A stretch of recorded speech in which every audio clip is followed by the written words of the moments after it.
Chapter 11. The Unwelcome Fellow Traveler. When Shasta went through the gate, he found a slope of grass and a little heather running up before him to some trees. He had nothing to think about now and no plans to make. He had only to run, and that was quite enough. His limbs were shaking, a terrible stitch was beginning in his side, and the sweat that kept dropping into his eyes blinded them and made them smart. He was unsteady on his feet too, and more than once he nearly turned his ankle on a loose stone.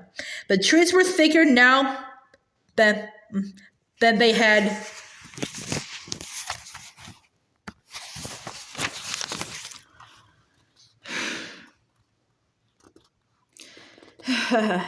yet been, and in the more open spaces there was bracken. The sun had gone in without making it any cooler. It had become one of those hot, gray days when there seemed to be twice as many flies as usual. Shasta's face was covered with them. He didn't even try to shake them off. He had too much else to do.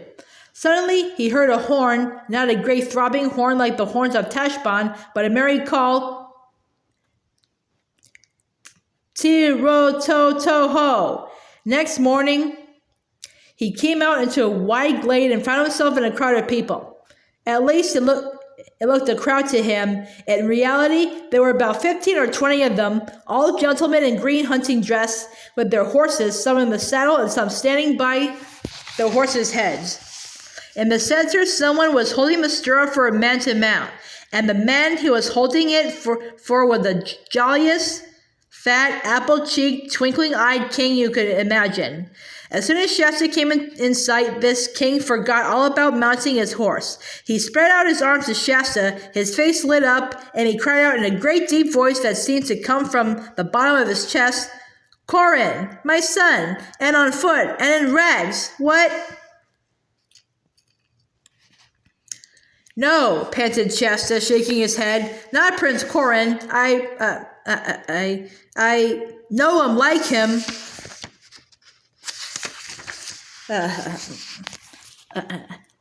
So His Highness in Tashbaan sends his greetings.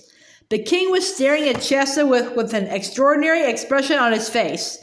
"Are you King Loon?" gasped Shasta, and then, without waiting for an answer, "Lord King, fly, Anvard, shut the gates, enemies upon you, Rabbadash and 200 horse."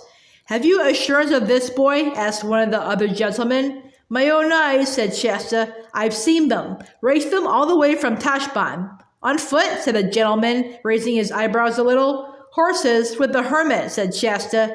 "Question him no more, Darren," said King Loon. "I see truth in his face. We must ride for a gentleman. A spare horse there for the boy. You can ride fast, friend?" For answer, Shasta put his foot in the stirrup of the horse which had been led toward him, and a moment later he was in the saddle. He had done it 100 times with Bree in the last few weeks, and his mounting was very different now from what it had been on that first night when Bree had said that he climbed up a horse as if he were climbing a haystack. He was pleased to hear the Lord Darren say to the king, "The boy has a true horseman's seat, sire. I'll warrant there's noble blood in him." "His blood, aye, there's the point," said the king, and he stared hard at Shasta again with that curious expression, almost a hungry expression in his steady gray eyes. But by now the whole party was moving off at a brisk canter. Shasta's seat was excellent, but he was sadly puzzled what to do with his reins, for he had never touched the reins while he was on Bree's back. But he looked very carefully out of the corners of his eyes to see what the others were doing, as some of us have done at parties when we weren't quite sure which knife or fork we were meant to use, and tried to get his fingers right. But he didn't dare to try really directing the horse. He trusted it would follow the rest. The horse was, of course, an ordinary horse, not a talking horse, but it had quite wits enough to realize that the strange boy on its back had no whip and no spurs and was not really master of the situation. That was why Shasta soon found himself at the tail end of the procession. Even so, he was going pretty fast. There were no flies now, and the air in his face was delicious. He had got his breath back too, and his errand had succeeded. For the first time since the arrival at Tashbaan, how long ago it seemed, he was beginning to enjoy himself.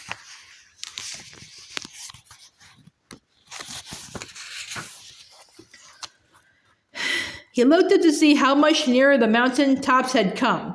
To his disappointment, he could not see them at all, only a vague grayness rolling down toward them. He had never been in a mountain country before and was surprised. "It's a cloud," he said to himself, "a cloud coming down. I see. Up here in the hills, one is really in the sky. I shall see what the inside of a cloud is like. What fun! I've often wondered." Far away on his left and a little behind him, the sun was getting ready to set. They had come to a rough kind of road by now and were making very good speed, but Shasta's horse was still the last of the lot. Once or twice when the road made a bend that was now continuous forest on each side of it, he lost sight of the others for a second or two. Then they plunged into the fog, or else the fog rolled over them. The world became gray. Shasta had not realized how cold and wet the inside of a cloud would be, nor how dark. The gray turned to black with alarming speed.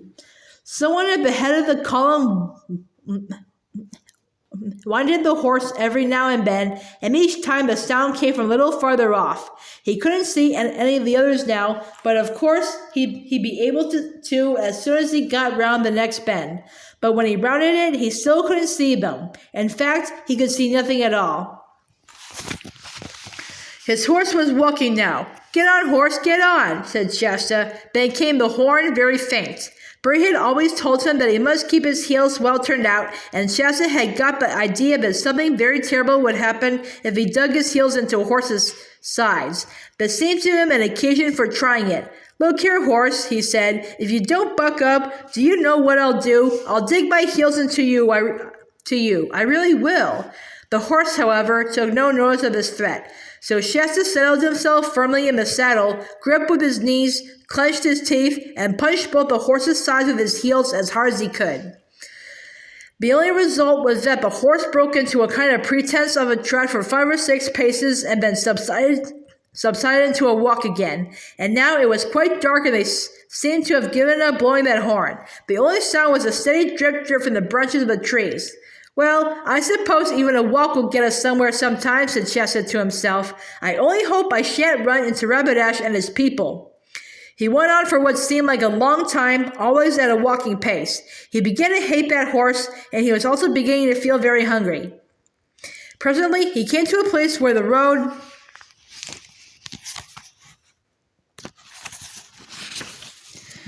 divided into two. He was just wondering which led to Anver when he was startled by a noise from behind him. It was the noise of trotting horses. "Rapidash," thought Shasta. He had no way of guessing which road Rapidash would take. "But if I take one," said Shasta to himself, "he may take the other, and if I stay at the crossroads, I'm sure to be caught." He dismounted and led his horse as quickly as he could along the right-hand road. The sound of the cavalry grew rapidly nearer, and in a minute or two Shasta realized that they were at the crossroads. He held his breath, waiting to see which way they would take. There came a low word of command, "Halt!"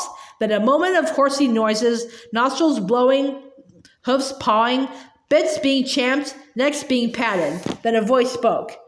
"Attend, all of you," it said. "We are now within a furlong of the castle. Remember your orders. Once we are in Narnia, as we should be by sunrise, you are to kill as little as possible. On this venture, you are to regard every drop of Narnian blood as more precious than a gallon of your own. On this venture, I say.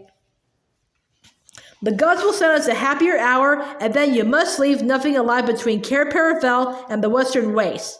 But we are not yet in Narnia. Here in Archelin, it is another thing. In the assault on this castle of King Loon's, nothing matters but speed. Show your mettle. It must be mine within an hour. And if it is, I give it all to you. I reserve no booty for myself. Kill me every barbarian male within its walls, down to the child that was born yesterday, and everything else is yours to divide as you please. The women, the gold, the jewels, the weapons, and the wine.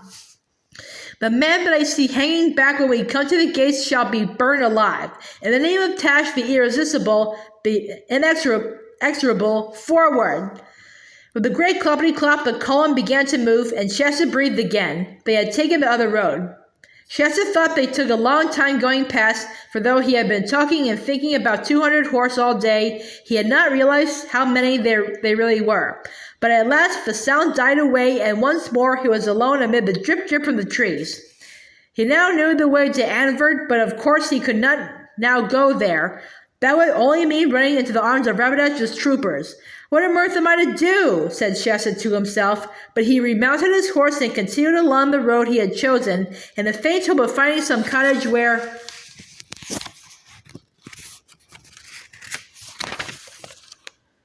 he might ask for shelter and a meal. He had thought, of course, of going back to Erebus and Brian Hwyn at the Hermitage, but he couldn't because by now he had not the least idea of the direction.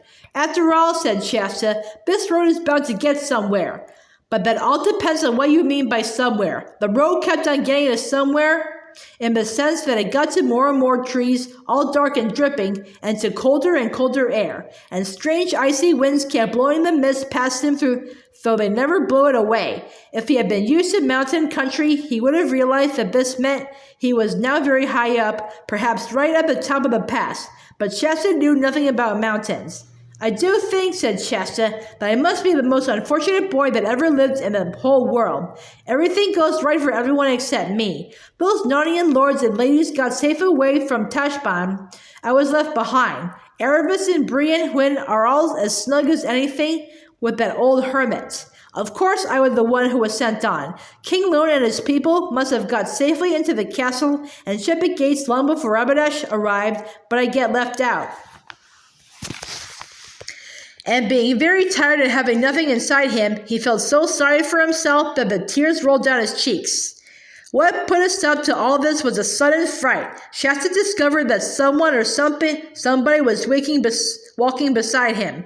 It was pitch dark and he could see nothing, and the thing or person was going so quietly that he could hardly hear any footfalls. What he could hear was breathing. His invisible companion seemed to breathe on a very large scale, and Shasta got the impression that it was a very large creature, and he had come to notice this breathing so gradually that he had really no idea how long it had been there. It was a horrible shock. It darted into his mind that he had heard long ago that there were giants in these northern countries. He bit his lip in terror, but now that he really had something to cry about, he stopped crying. The thing, unless it was a person, went up beside him so very quietly that Shasta began to hope he had only imagined it. But just as he was becoming quite sure of it, there suddenly came a deep, rich sigh out of the darkness beside him. That couldn't be imagination. Anyway, he had felt the hot breath of that sigh on his chilly left hand. If the horse had been any good,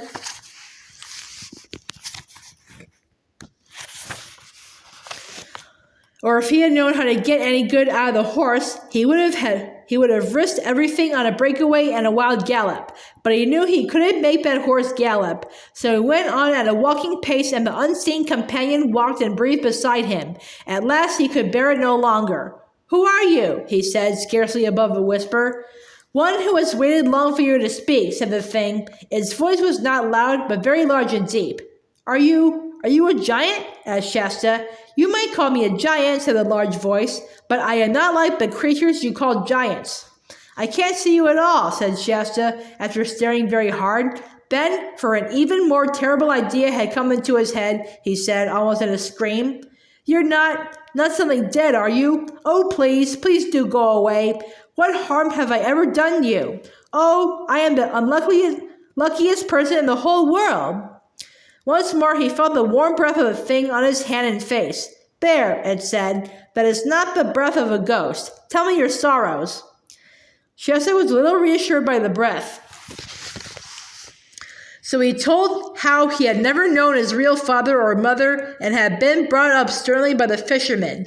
And then he told the story of his escape and how they were chased by lions and forced to swim for their lives, and of all their dangers in Tashbaan and about his night among the tombs, and how the beasts howled at him out of the deserts.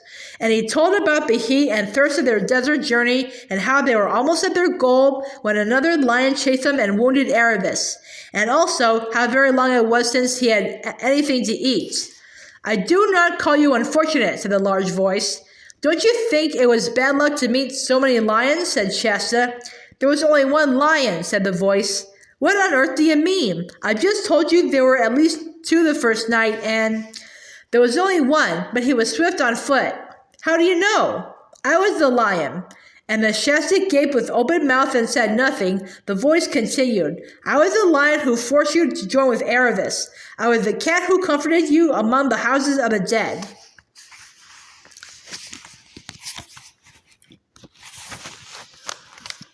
I was the lion who drove the jackals from you while you slept. I was the lion who gave the horses the new strength of fear for the last mile so that you should reach King Loon in time. And I was the lion you do not remember who pushed the boat in which you lay, a child near death, so that it came to shore when a man sat, wakeful at midnight to receive you. Then it was you who wounded Aravis? It was I. But what for? Child, said the voice, I am telling you your story, not hers. I tell no one any story but his own. Who are you? asked Shasta. Myself, said the voice, very deep and low so that the earth shook, and again, myself, loud and clear and gay, and then the third time, myself, whispered so softly you could hardly hear it, and yet it seemed to come from all around you as if the leaves rustled with it. Shasta was no longer afraid that the voice belonged to something that would eat him, nor that it was the voice of a ghost, but a new and different sort of trembling came over him, yet he felt glad too. The mist was turning from black to gray and from gray to white. This must have begun to happen some time ago, but while he had been talking to the thing, he had not been noticing anything else. Now the whiteness around him became a shining whiteness. His eyes began to blink. Somewhere ahead he could hear birds singing. He knew the night was over at last. He could see the mane and ears and head of his horse quite easily now. A golden light fell on them from the left. He thought it was the sun. He turned and saw, pacing beside him, taller than the horse, a lion. The horse did not seem to be afraid of it, or else could not see it. It was from the lion that the light came. No one ever saw anything more terrible or beautiful. Luckily, Shasta had lived all his life too far south in Kalaman to have heard the tales that were whispered in Tashbaan about a dreadful Narnian demon that appeared in the form of a lion. And of course he knew none of the true stories about Aslan, the great lion, the son of the emperor over the sea, the king above all high kings in Narnia. But after one glance at the lion's face, he slipped out of the saddle and fell at its feet. He couldn't say anything, but then he didn't want to say anything, and he knew he needn't say anything. The High King above all kings stooped toward him. Its mane, and some strange and solemn perfume that hung about the mane, was all round him. It touched his forehead with its tongue. He lifted his face, and their eyes met. Then instantly the pale brightness of the mist and the fiery brightness of the lion rolled themselves together into a swirling glory and gathered themselves up and disappeared. He was alone with the horse on a grassy hillside under a blue sky, and there were birds singing.